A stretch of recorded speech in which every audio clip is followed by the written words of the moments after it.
Welcome to Edu Economics. Today we are going to discuss about indifference curve.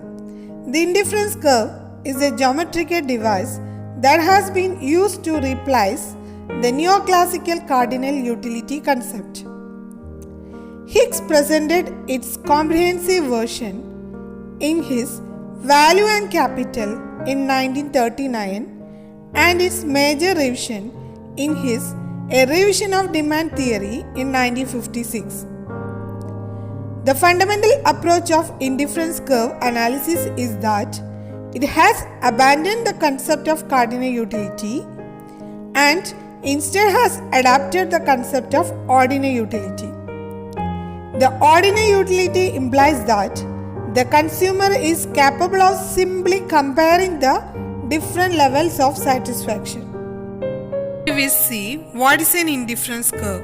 An indifference curve is a graph showing the combinations of two goods that gives the consumer equal satisfaction and utility. In other words, an indifference curve is the locus of points, particular combinations or bundles of goods, which is the same utility or level of satisfaction to the consumer, so that he is indifferent as to the particular combination he consumes.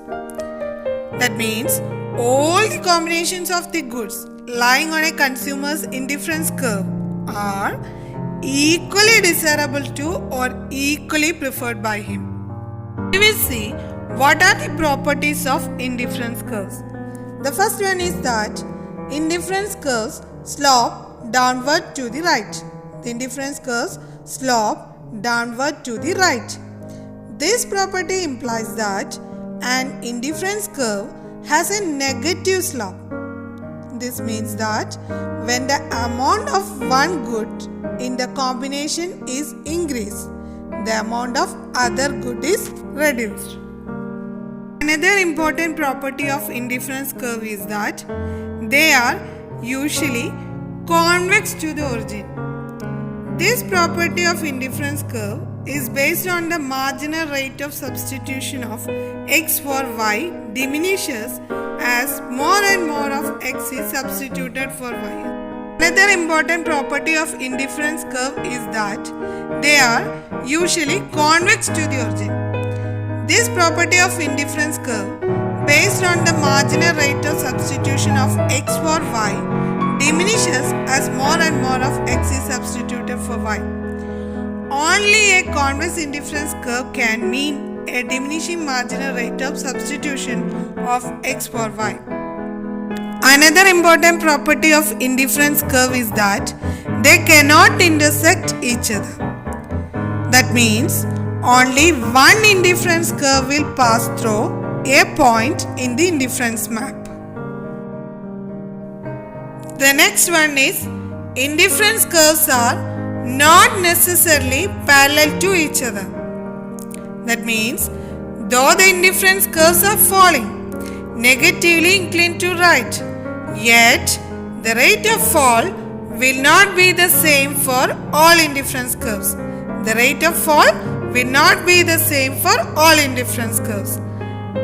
That means diminishing marginal rate of substitution between the goods is essentially not the same in the case of all indifference schedules.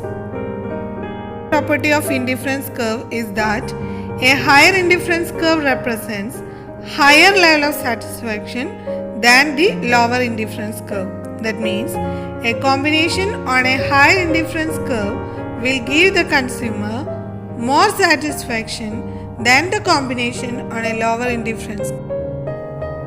Because a combination on a higher indifference curve contains more of both goods than the combination on a lower indifference curve. The next one is an indifference curve cannot touch either axis. If it touches x-axis or y-axis, such curves are in contradiction to the assumption that the consumer buys two goods in combinations. If you like this video, please subscribe to my channel.